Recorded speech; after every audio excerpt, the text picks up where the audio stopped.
Before we discuss the elements of a good story, let's talk about the storytelling mindset. With our eyes open, our ears clear, and our hearts sensitive to the Holy Spirit around us, we are prepared to live, observe, and report, which is the storytelling mindset. We need to live sensitive to the situations and relationships around us. We need to constantly observe heaven's work at our fingertips, and then simply report how lives around us are transformed through the love and the truth of Jesus Christ. It's kind of like recording images with our eyes, capturing sights, sounds, and smells with our senses, filtering this input with our emotions, and then leading others into that reality through our words.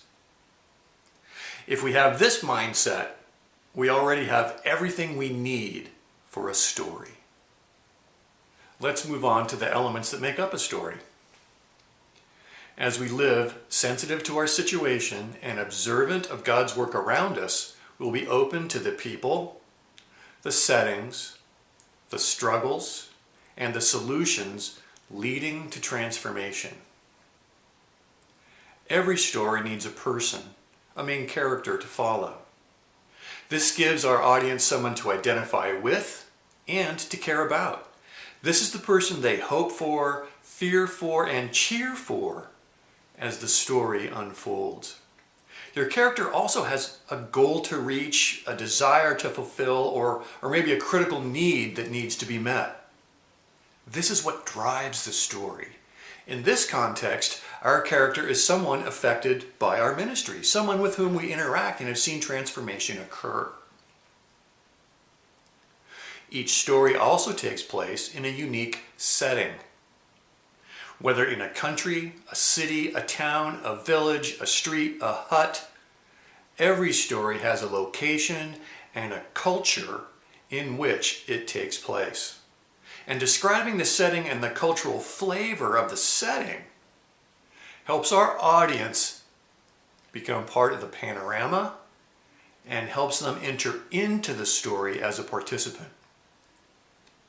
Once our character is introduced and their critical need is explained and the setting is described, it's time to introduce the struggle our character faces or the obstacle they must overcome.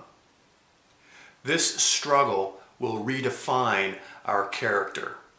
And when this struggle is over, they will not be the same person they were at the story's beginning.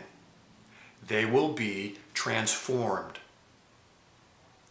But for this transformation to occur, a solution to the struggle must be provided. And this solution is where God reveals himself through you, the people around you, the setting you're in, and/or the struggle our character has just survived. What did our character lose? What did they gain? What did God do? How did God do it? What was overcome in a way only God could overcome it? Who was healed, made whole, or reconciled?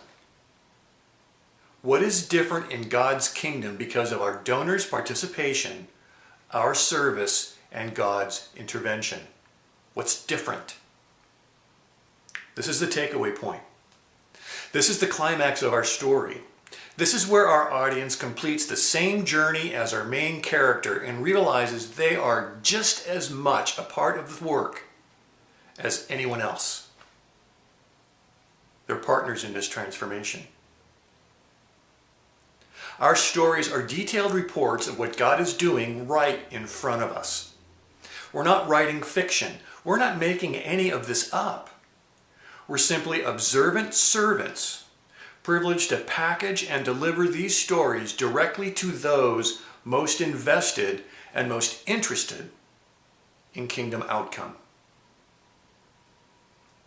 I'd like to thank Classy.org and Mark Jadul for the infographics which drove this video.